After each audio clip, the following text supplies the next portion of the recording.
Welcome everyone to another show for Exploretraveler. I'm your host, John Gentry. Um, I just thought I'd give you guys another update on kind of how is the feel traveling in general in Southeast Asia and the post. Let's see, I have to be careful how I use it. The post-disease type of format. If I say the actual word, I get banned on different social medias and could get banned from the podcast hosting. So I got to be careful with what I use. The age of censorship is still alive and well. It's gotten better, but we're still not allowed to talk about certain subjects. But I wanted to try to encroach upon this subject slightly in order to kind of give you a feel for, regulations and things that are kind of happening. So within this year, I should say within the last 6 months, we've traveled to three major locations, one being Qatar, the second being Indonesia, and the third being Malaysia. And so we've been kind of going in between these countries for several months now. And the thing here, basically, everything is basically open. No one has approached us or ever asked us about vaccination cards or vaccinations in general. We do see people still wearing masks in some areas. I think there's some rules here in Malaysia that says you do need to wear like a mask if you go into a hospital. But other than that, the rest of the people that you see wearing masks is basically voluntary. So they're just volunteering themselves to wear a mask. Now, there's some health implications for that, wearing it all the time. And I'm not a doctor, so I'm not here to give you medical advice, but I would advise you to read up on what happens when you wear a mask for a long period of time and when you inhale your own air and the consequences of that. So you want to make sure you stay strong and healthy while you're on your travels. So that's gone pretty well. Not a lot of issues. We had some issues in the early days, mostly within the United States, going between the West Coast and Alaska. We would sometimes get tested and have to stay at home until the test clears and things like that. But all that seems to have come to an end. Safety here seems to be in general pretty good. Airport security in Qatar, I thought was phenomenal. They had some questions and some stuff in my bag because we were stopping in Qatar in between going from the U.S. to Malaysia, and I had some, some ready-made meals in there for some of our trips or hiking trips and stuff. So, they had questions about it, and for them it was an unusual practice. So they asked me. They were very polite, and that was pretty much it. I mean, there was just no major issues. If I ever get stopped, if I explain the reason why I have something, as long as it's not on a list, right? It can't be I don't bring sharp objects, right?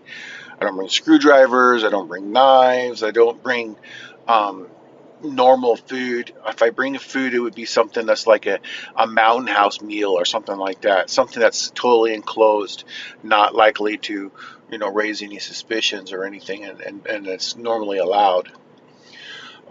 This is all checked baggage, of course. So the flights themselves vary. I've noticed that the availability of flights, I mean, I see the same articles that you see.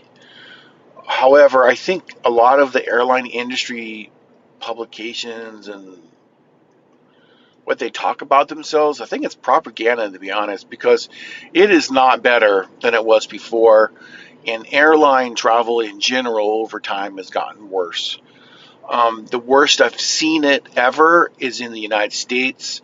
It has declined significantly over the last 20 to 30 years.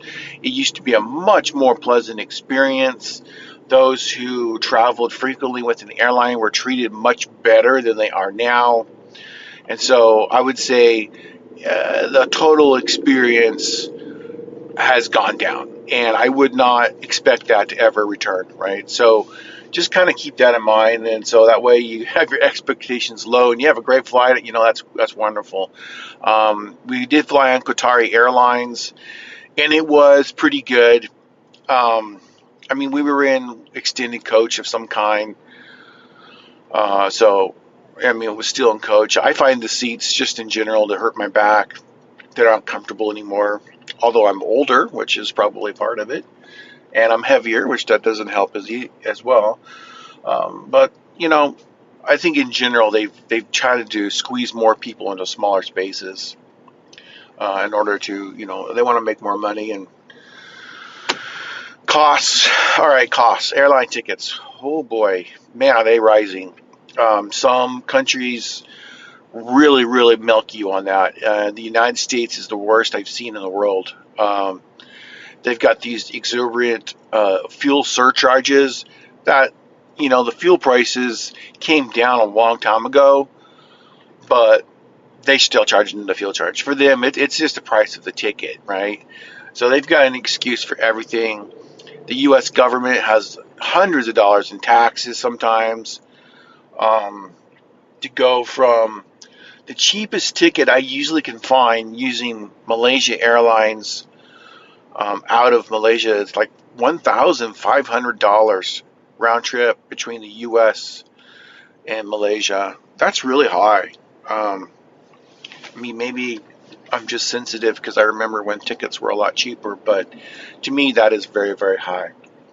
Now, once you're in Southeast Asia, Indonesia, Malaysia, Thailand, etc., the prices are much more manageable. We're in Penang. That's where we're headquartered out of for the time being, and we can fly from here to Singapore one way for less than 100 ringgit sometimes. So I see specials.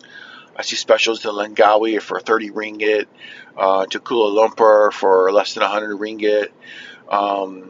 These are one ways, by the way. I've seen round trips to different places in Thailand, between 300 and 500 ringgit. And if you're wondering, what is the ringgit in like U.S. dollars? I don't know it in euros, but in U.S. dollars, it's about 4.6, 4.7. So you can just sort of take that number and divide it by 4.6, because you're probably not going to get 4.7 on an exchange rate. So that's kind of the traveling. Food in Southeast Asia is exceptional. It's just very good. The problem that you're going to run into is it's very good, and you might eat too much of it. Rice for Caucasians is not always our friend. So we have to sort of be careful of some of those excess carbohydrates. I'm trying. So if you see some of my videos, you'll notice that I definitely put on some weight during the last couple years for various reasons, and I'm working on it. And as someone who's kind of a travel foodie that does this on his off times with his family, it is imperative that I try to reduce those carbohydrates. So I only eat rice and noodles on special occasions, or maybe if we're going to do a really cool food video or something like that. So I'm trying not to I just don't eat it every day anymore. It just helps keep my weight down, and stop retaining so much water, and just generally healthier. So that's always nice. It's always good to be healthier. Like I said earlier, security is fine. I haven't had any issues anywhere. Indonesia was interesting. Now, if I had paid security in Indonesia, they would have been very busy. Not that I had any security issues or concerns, really. It was just that the people were so friendly and so interacting. And if you saw some of our videos and our shorts, you notice I called it a selfie storm. And so there were times where I would be at large events, and we would gather a ton of attention, right? And a lot of people would want to take selfies with us. One time we were at a place in East Java, and it was their birthday celebration for that province or city or something. And the military escorted me on stage and turned into a big thing. I told everybody in the audience, "Happy birthday!" We appreciate being here, etc. So a lot of just I think I must have done 100 selfies in less than an hour just during that time. Karen and I were in the mountains and some remote villages where I guess foreigners, they just don't go there, right? So we find everyday life interesting. We want to know what you do, and we're interested in kind of who you are. We may not be able to speak to you directly because of a language barrier, but we can observe and we can take photographs and videos of just normal people and kind of showcase that to the world, because we want to promote peace and understanding, right?